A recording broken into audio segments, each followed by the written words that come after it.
Bonjour Frédéric Descrozaille. Bonjour. Vous êtes député de La République En Marche, vous représentez le Val-de-Marne. Est-ce que vous faites partie de ces députés de la majorité qui demandent au gouvernement un moratoire sur la hausse de la taxe carbone? Non, je n'en fais pas partie. Il faut maintenir la hausse des taxes au 1er janvier. Je suis pour le maintien du cap, effectivement, que nous avons fixé, d'autant plus que je n'ai pas à faire valoir. Je suis sensible, je demande au gouvernement de bien écouter mes collègues de zones rurales, qui, eux, se font l'écho de réalités territoriales que moi, je ne connais pas en tant que Val-de-Marne. Dans le Val-de-Marne, oui.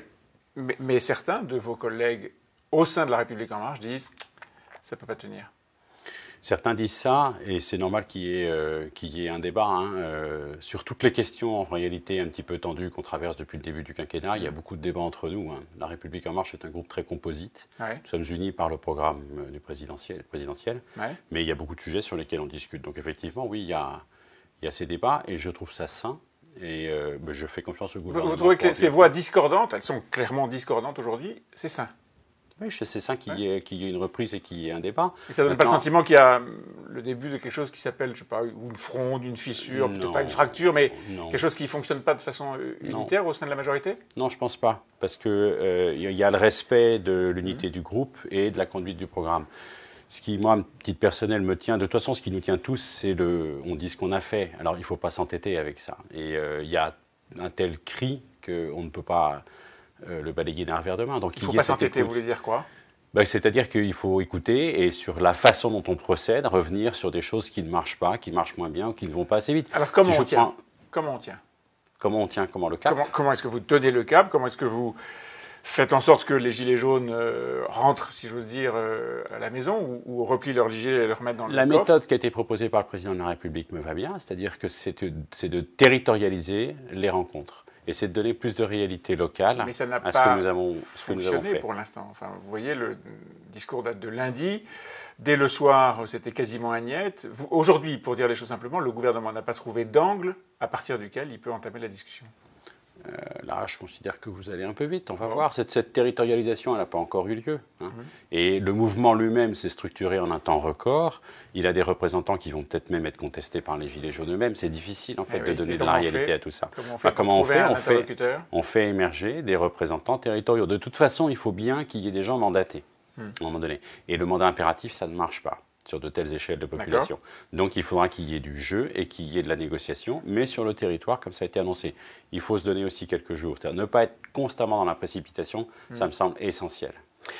La France a une nouvelle fois remporté le titre de champion d'Europe des taxes et des impôts. C'est l'Institut Eurostat qui vient de révéler ça cette semaine. Vous avez, comme vos collègues députés, voté de nouvelles taxes encore il y a quelques jours, il y a quelques semaines. Vous en votez, au fond, j'allais dire presque tout le temps. Comment arrêter ça? Écoutez, on s'est engagé l'année dernière sur un programme pluriannuel d'ici 2022 de réduction de plusieurs points de PIB du déficit public, des dépenses publiques. Ça, c'est l'engagement. Oui, c'est l'engagement. On a commencé. Ouais. La réalité, c'est qu'on est en train... On n'a toujours pas soldé la crise de 2008. Ces prélèvements obligatoires, ils ont augmenté de 25 à 30 milliards en 10 ans. En fait, cette crise, c'est celle qui... on se retrouve avec cette situation... Non, la dépense publique, elle est maîtrisée. La dépense d'État en particulier, elle est relativement sainement maîtrisée, même depuis 15 ans. Sur le temps long, c'est le dépense... Mais vous continuez à voter des taxes. Vous en avez voté il y a quelques jours encore pour augmenter les taxes sur les bureaux et les parkings en Île-de-France. Écoutez, vous le faites. Au mois d'octobre, il y a eu plusieurs dizaines d'euros supplémentaires sur toutes les fiches de paye. On n'en parle pas de ça. Ça aussi, on l'a voté. C'est-à-dire que ce qu'on finance, c'est des budgets à l'équilibre. Pour la première fois depuis 10 ans, on s'est engagé de manière pluriannuelle à moins de 3% de déficit. Cette crédibilité internationale, elle est essentielle. L'Italie emprunte à 3,5 sur les mêmes marchés que nous à moins de 1. Si la dette italienne est attaquée comme celle des Grecs, c'est catastrophique. On en reparlera des taxes que nous votons. C'est-à-dire que cette crédibilité internationale, c'est ce qui se joue. On a un président qui relance le multilatéralisme, qui a convaincu l'Allemagne de doter la zone euro d'un fonds, d'un budget pour la consolider. Ça, c'est essentiel. Est-ce qu'il faut un moratoire sur les hausses de taxes ou les nouveaux impôts? Vous voyez, vous m'interrompez sur quelque chose qui est essentiel. Non, parce que j'ai l'impression, pardon Frédéric, mais j'ai l'impression que, au lieu de répondre à la préoccupation de ceux que vous rencontrez, probablement sur les blocages et sur les barrages, vous me parlez d'Italie. Je vois bien que c'est un sujet important et on passe notre temps, nous, à l'opinion, à dire c'est un sujet essentiel. Mais est-ce qu'aujourd'hui, au quotidien, il n'est pas là le sujet? Il est dans les taxes, le ras-le-bol fiscal. Et cette colère, ces colères qui sont montées de la base? Cette population qui est en colère, qui a du mal à finir les fins de mois, qui a renoncé à une maison, à une vie, qui ne peut pas prendre les vacances qu'elle veut, quand elle peut en prendre, cette population-là, elle est soumise à un système monétaire international qui a financiarisé l'économie, qui fait que, effectivement, le loyer est de plus en plus cher, que les trains de vie, en fait, il y a une maîtrise de l'inflation et qu'on a remplacé l'endettement. L'inflation des années 70 par l'endettement. Cette histoire-là, je suis désolé, peut-être que vos auditeurs, là, peut-être que les spectateurs, ça les ennuie. C'est fondamental de le raconter. Ça les ennuie pas, mais je crains que nous vous n'ayez pas dans la ce schéma-là. La réponse que tous ceux qui sont sur Facebook, sur les antennes de télévision, à la radio, disent, la réponse immédiate, non. L'adaptation du cap que nous tenons, qui est à la fois financier et écologique, oui. C'est-à-dire que cette réalité territoriale, là-dessus, quand il y a cette histoire de taxe flottante qui est peut-être à mettre en place, l'idée d'un moratoire ou de démarrer en mars, c'est soutenu par certains de mes collègues. Je ne sais pas ce que ça donnera et je fais confiance au gouvernement pour être raisonnable. Il peut y avoir des solutions d'adaptation, mais on ne peut pas renoncer à ce cap à la fois budgétaire et écologique. Très bien, j'ai compris. Est-ce que vous avez des doutes sur Édouard Philippe ? Non, je n'ai pas de doute sur Édouard Philippe. Certains disent qu'il est trop rigide. Il a d'ailleurs été démenti plusieurs fois par les faits ou par le président de la République lui-même. C'est un problème ? Non. Écoutez, c'est un homme que je trouve, quand il s'exprime systématiquement, pondéré, précis.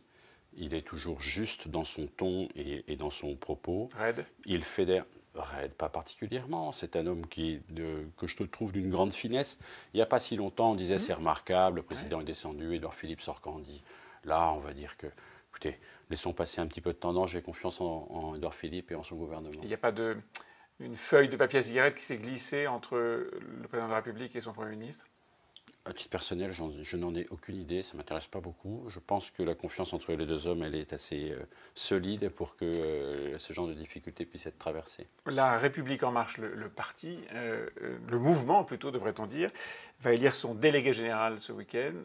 Un candidat, j'allais dire officiel, se détache évidemment, c'est Stanislas Guerini. Vous voterez pour lui ? Ah oui, je fais partie de ses tout premiers soutiens. Vous êtes un fan ? Pas un fan, Qu'est-ce que vous attendez de lui ? Qu'on retrouve ce qu'était la République En Marche à l'origine. C'est-à-dire ? La Grande Marche. Une écurie présidentielle, ça n'aurait pas fonctionné. Le supplément d'âme qui a rendu possible la victoire d'Emmanuel Macron, c'est la Grande Marche. Et ça, on va se remettre à voter à partir de l'année prochaine. Il ne faudra pas que ça nous empêche de travailler, ce qui serait nouveau sous la Ve République, ça j'y tiens beaucoup. Mais ces élections, il faudra qu'on les fasse comme on a fait la Grande Marche, c'est-à-dire relancer le porte-à-porte, relancer le porte-à-porte, ouvrir les portes, être ouvert à tout le monde, écouter. Et tenir compte de ce que vous entendez ? Et non seulement tenir compte, mais laisser les gens contribuer à ce que seront nos programmes territoriaux. Est-ce que ce n'est pas ça qu'on demande au gouvernement aussi ? Le gouvernement, il exécute un programme pour lequel a été élu le président de la République. Il ne faut pas tout mélanger. Très bien. Merci beaucoup Frédéric Descrozaille. Et merci. Bon week-end d'élection. Merci.